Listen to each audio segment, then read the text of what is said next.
Idea video anganwadi ಮತ್ತು nursery ಮಕ್ಕಳ ತಾಯಂದಿರಿಗೆ.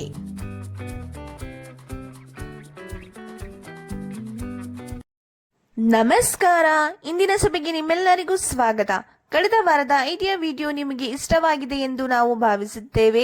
ಬನ್ನಿ ಇಂದಿನ ಸಭೆಯನ್ನು ಪ್ರಾರಂಭಿಸೋಣ. ಕಳೆದ ವಾರದ ಚಟುವಟಿಕೆ ಮತ್ತು ವಯಸ್ಸಿಗೆ ಅನುಗುಣವಾಗಿ ನೀಡಿದ ಅಭ್ಯಾಸ ಹಾಳೆ ಮತ್ತು ತರಕಾರಿಗಳಿಂದ ಕಲಾಕೃತಿ. ಈ ವಿಡಿಯೋ ಬಗ್ಗೆ ನಿಮ್ಮ ಅನುಭವಗಳನ್ನು ಹಂಚಿಕೊಳ್ಳಿ. ಈಗ ನೀವು ತಂದಿರುವ ಅಭ್ಯಾಸ ಹಾಳೆಯನ್ನು ಕೈಯಲ್ಲಿ ಹಿಡಿದು ಫೋಟೋ ತೆಗೆದು ಪ್ರಥಮ ಪ್ರತಿನಿಧಿಗೆ ಕಳುಹಿಸೋಣ. ಅಲ್ಲಿಯವರೆಗೆ ವಿಡಿಯೋ ಇಲ್ಲಿ ಪಾಸ್ ಮಾಡೋಣ.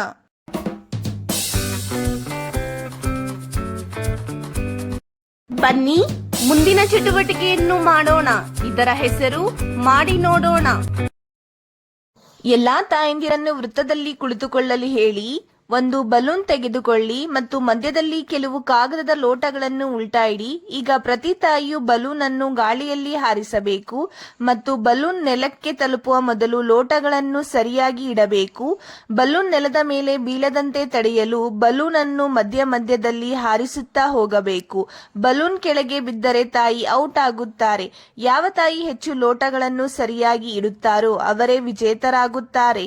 ಈ ಚಟುವಟಿಕೆ ಆಗೋವರೆಗೆ ವಿಡಿಯೋ ಇಲ್ಲಿ ಪಾಸ್ ಮಾಡೋಣ.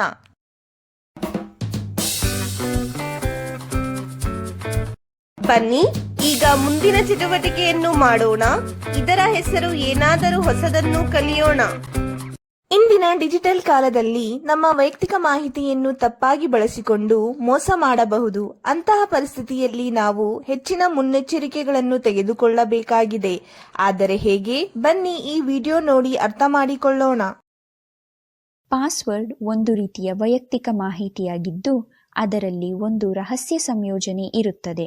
ಇದನ್ನು ಏನನ್ನಾದರೂ ಪಡೆದುಕೊಳ್ಳಲು ಬಳಸಬಹುದು. ನಾವು ಇದನ್ನು ಯಾರೊಂದಿಗೂ ಹಂಚಿಕೊಳ್ಳಬಾರದು. ನಿಮ್ಮ ಕುಟುಂಬದ ಹತ್ತಿರದ ಸದಸ್ಯರೊಂದಿಗೂ ಸಹ ಹಂಚಿಕೊಳ್ಳಬಾರದು. ಪಾಸ್ವರ್ಡ್ಗಳು ವಿವಿಧ ರೂಪಗಳಲ್ಲಿರಬಹುದು.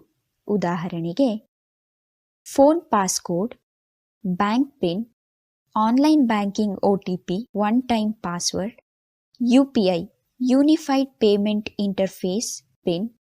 ನಿಮ್ಮ ಪಾಸ್ವರ್ಡ್ ಅನ್ನು ಹೇಗೆ ಸುರಕ್ಷಿತಗೊಳಿಸುವುದು ಮತ್ತು ಅದನ್ನು ಕಠಿಣವಾಗಿಸುವುದು ಹೇಗೆ ಎಂಬುದನ್ನು ನಾವು ಈಗ ಕಲಿಯೋಣ.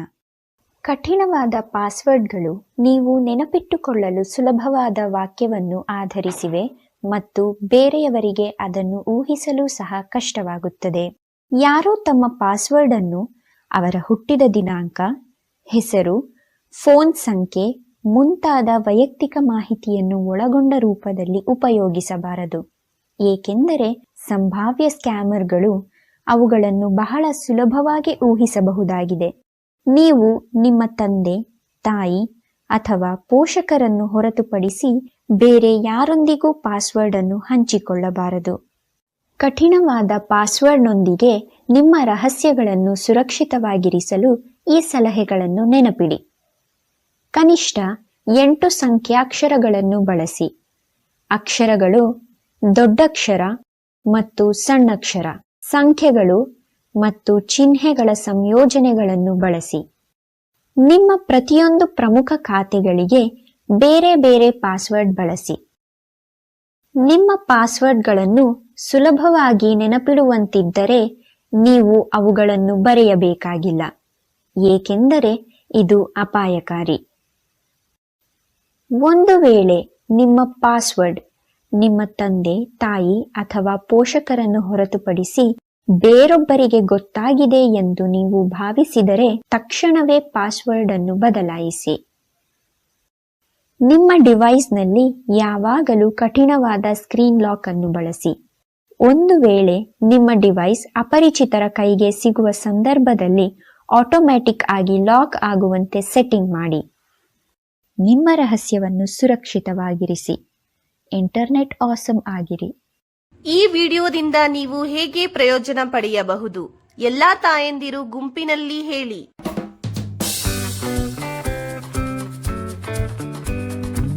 ಬನ್ನಿ ಈಗ ಮುಂದಿನ ಚಟುವಟಿಕೆಯನ್ನು ಮಾಡೋಣ.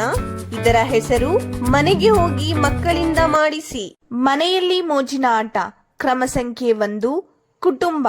ಸಂಬಂಧಗಳನ್ನು ಗುರುತಿಸಿ ಮತ್ತು ಸದಸ್ಯರಂತೆ ನಟಿಸಿ. ಮತ್ತು ಕ್ರಮ ಸಂಖ್ಯೆ 2, ಮಕ್ಕಳಿಗೆ ಹಳೆಯ ಕುಟುಂಬದ ಫೋಟೋಗಳನ್ನು ತೋರಿಸಿ ಸದಸ್ಯರ ಹೆಸರು, ಸಂಬಂಧಗಳು, ನೆಚ್ಚಿನ ನೆನಪುಗಳನ್ನು ಚರ್ಚಿಸಲು ಹೇಳಿ. ಕೊಟ್ಟಿರುವ ಅಭ್ಯಾಸ ಹಾಳೆಯಲ್ಲಿ ಮಕ್ಕಳ ವಯಸ್ಸಿಗೆ ಅನುಗುಣವಾಗಿ ಚಟುವಟಿಕೆಗಳನ್ನು ನೀಡಲಾಗಿದೆ. ಈ ಚಟುವಟಿಕೆಗಳನ್ನು ಅರ್ಥ ಮಾಡಿಕೊಂಡು ಮಕ್ಕಳಿಗೆ ಮಾಡಿಸಿ. ಕೊಟ್ಟಿರುವ ಚಟುವಟಿಕೆ ಮತ್ತು ಅಭ್ಯಾಸ ಹಾಳೆಯನ್ನು ಮಾಡುವುದರಲ್ಲಿ ಮಗುವಿಗೆ ಸಂತೋಷವಾಗಿದೆ ಎಂದು ನಾವು ಭಾವಿಸುತ್ತೇವೆ. ದಯವಿಟ್ಟು ಈ ಅನುಭವವನ್ನು ನಮ್ಮೊಂದಿಗೆ ಹಂಚಿಕೊಳ್ಳಿ.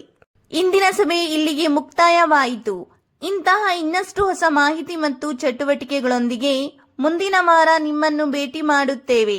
ಅಲ್ಲಿಯವರೆಗೆ ನಿಮ್ಮ ಮತ್ತು ನಿಮ್ಮ ಮಕ್ಕಳ ಆರೋಗ್ಯದ ಬಗ್ಗೆ ನೋಡಿಕೊಳ್ಳಿ. ಧನ್ಯವಾದಗಳು.